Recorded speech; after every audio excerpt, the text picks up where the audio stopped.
from the rugged desert outside Yuma, Arizona. This is Outpost Outspoken.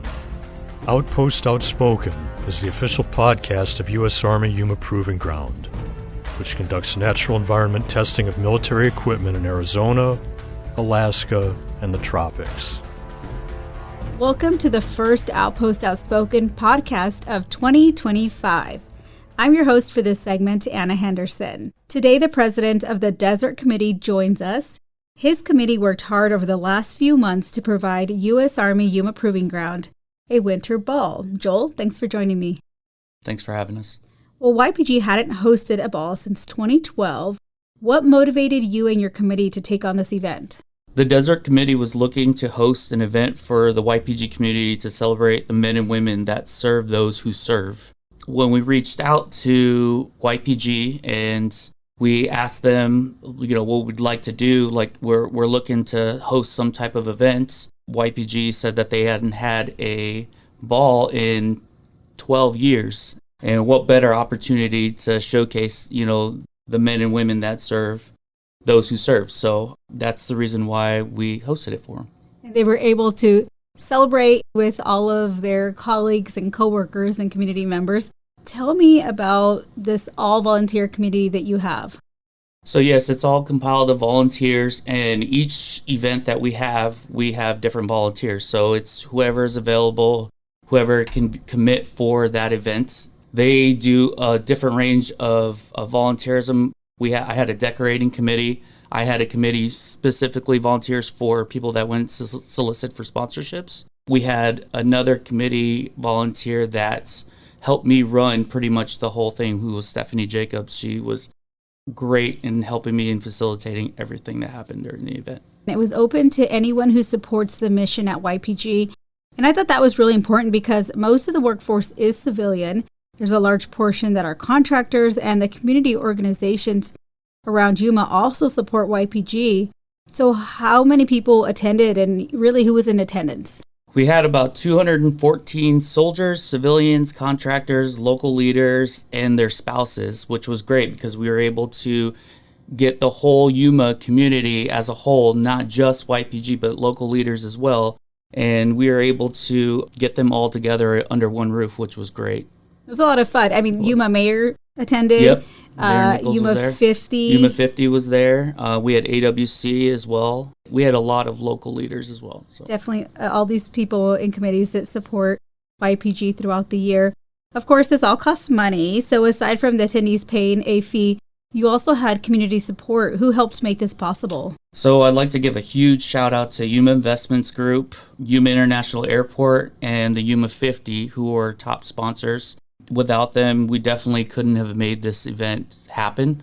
So they were able to fund a lot of the extra things that we had at the events. For example, like the wine that was at the table for the toasts and the grog, the Prosecco that was handed out during the cocktail hour, and a lot of the extra stuff like the DJ and the venue and things like that. So it just didn't support the food itself. There was a lot of details and surprises. The coins, you had a coin made for this event, which I thought was amazing.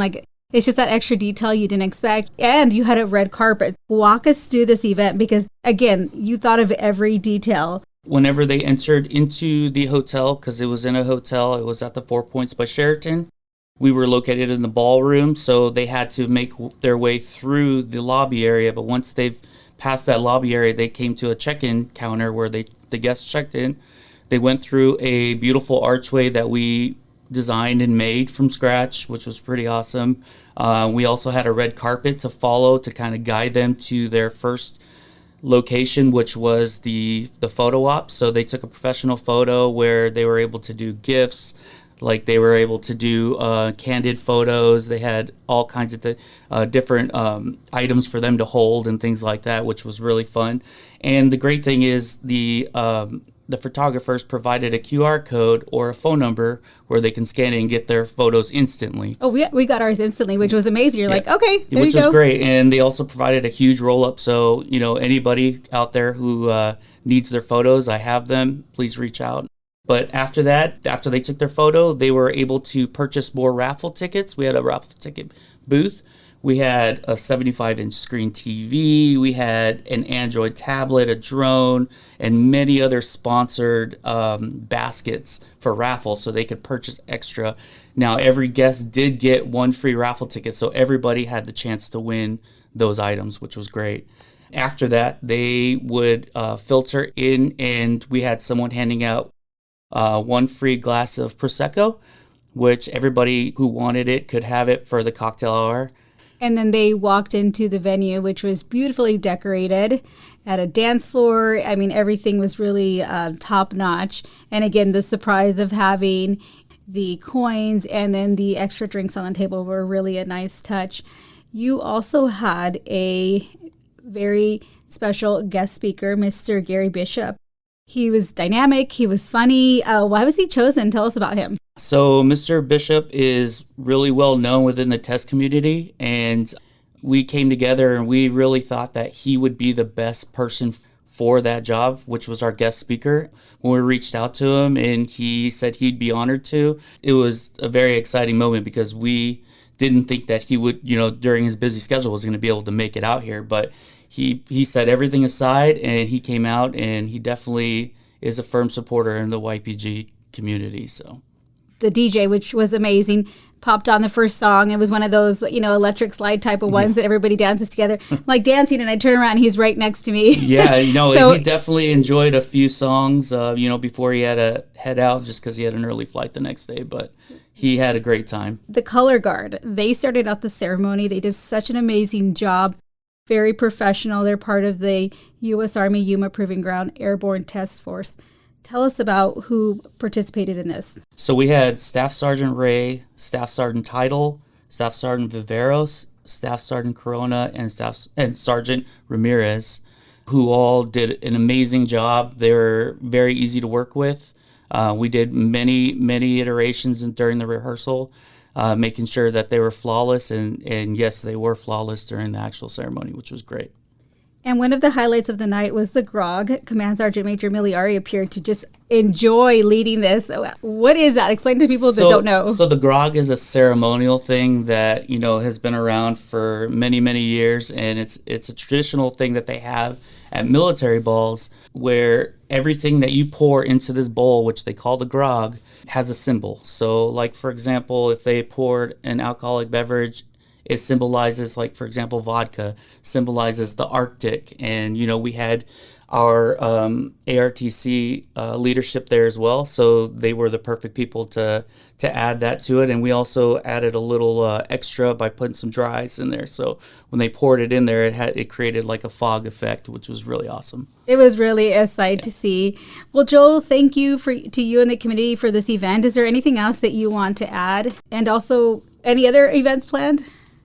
So we're looking to do a golf scramble here in March timeframe, and we're obviously going to involve YPG and the local community as well, because that's basically why the committee exists, is to get the locals together with YPG and make YPG well known with the local leaders and try to host another great event. Well, we definitely look forward to that. Joel, thank you for your time today, and also to the Desert Committee for this event and what you plan in the future for YPG and the community. Thanks for having me. You're welcome. Hello, I'm Mark Schauer. Across 30 years in uniform and as a civilian, new YPG Morale, Welfare, and Recreation Director Christopher Reitman has continued a multi-generational tradition of service to the country. Arriving here from Carlisle Barracks in December, Reitman is bullish about MWR's prospects in 2025. Yuma Proving Grounds is quite a difference from Carlisle Barracks. Why did you choose Yuma? It came up on my radar when I was in the senior leadership course in San Antonio for MWR, and it was presented as a challenge and a unique opportunity.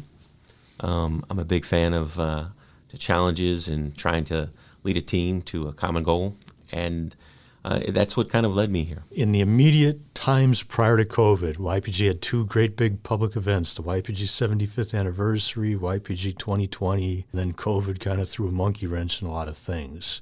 But you're saying you see a lot of opportunity here for MWR. Absolutely.